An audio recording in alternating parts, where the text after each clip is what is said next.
Hello guys, mga ma'am at saka sir.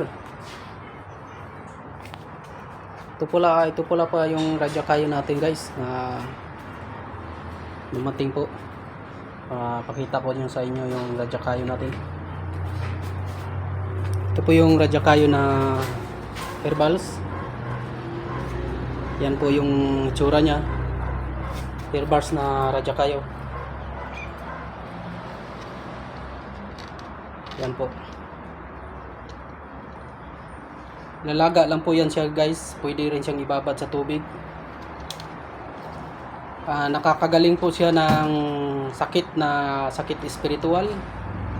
O kahit na sakit, mayroon na po siyang nakapaloob na spiritual energy sa katawan ng radyo kayo na ito. Ito po guys ay maraming benefits. Nakakagaling din po ito sa sakit na natural at sakit na spiritual.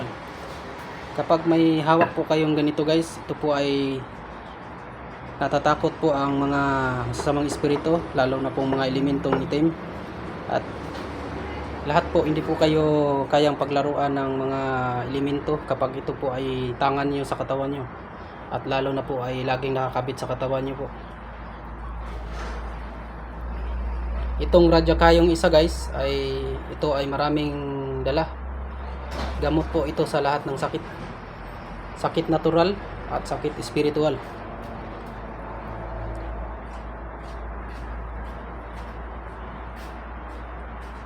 At doon nyo po malalaman nyo po ang kapangyarihan nito guys.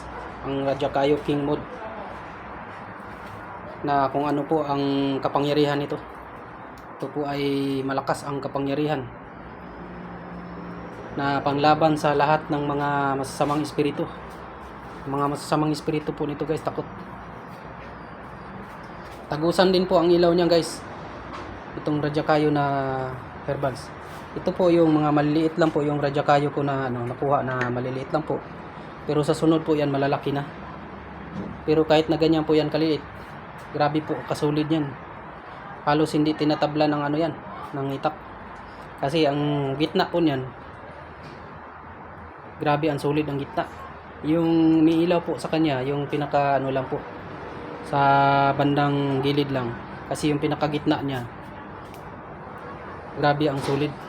Ang nakakuha lang sa tumatagos lang ang ilaw dahil sa gilid lang po siya banda na tumatagos. Pero sa gitna, kung maganda po pagka-cutting, tatagos po yung ilaw talaga. Tagusan din po talaga yung ilaw na yan guys. Ito naman po ang isang malaking ito. Ito po ay radyo kayo na kulay dilaw. Dilawan po na radyo kayo. Ito po ay tagusan din ang ilaw. Tumatagos din po ang ilaw nito, yung radyo kayo na dilaw. Dilawan po yung radyo kayo na yan guys.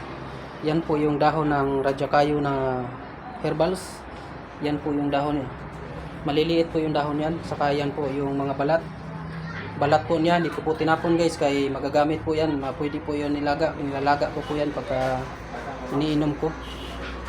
Wala po kung sinasayang dito guys, kasi bihira lang po to makikita. Mahirap po to hanapin kahoy na ito guys.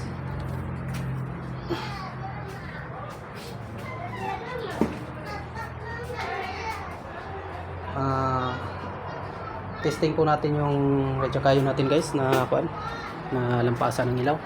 Patayin natin yung ilaw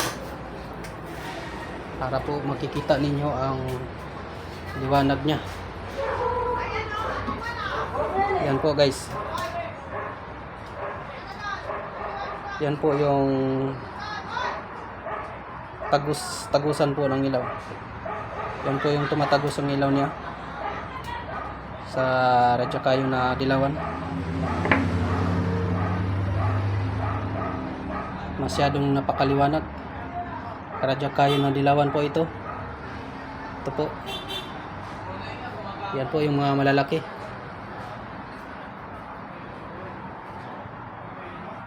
Yan.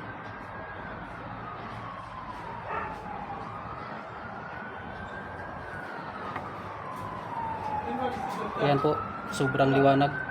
Radya kayong dilaw.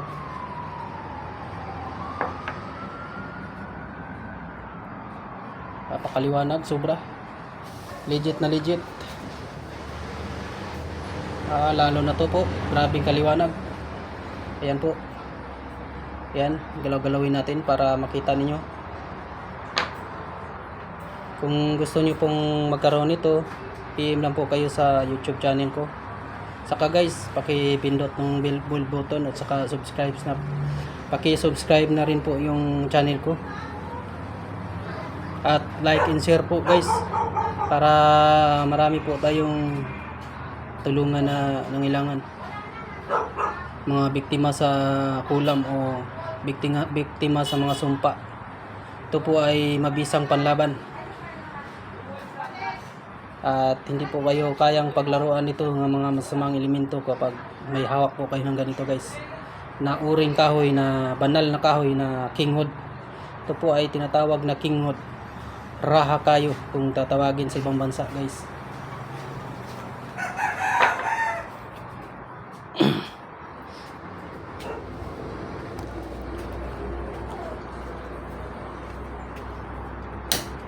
Ayan po guys, nakita nyo na po yung ano natin. Testing po natin yung radya kayo na dilawan. Yan pa yung radya kayo natin. Radya kayo na mali, yung radya kayo na dilawan po. Malalaki po yung ano niya.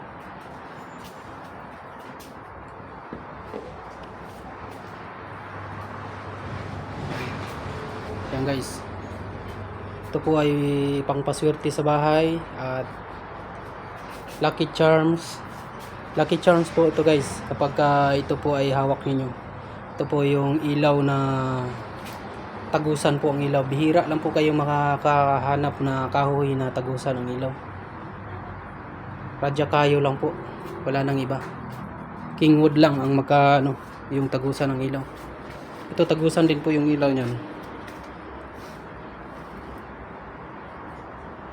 Yan po yung pinaka radya kayo na matigas na kahit na maliit po.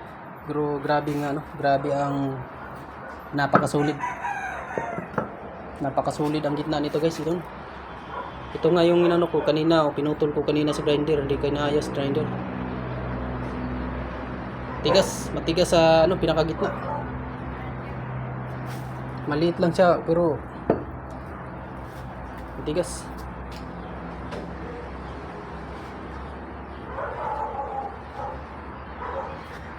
Okay guys, salamat sa inyo guys sa pag-suporta sa aking channel. Suportahan nyo po yung channel ko. Kung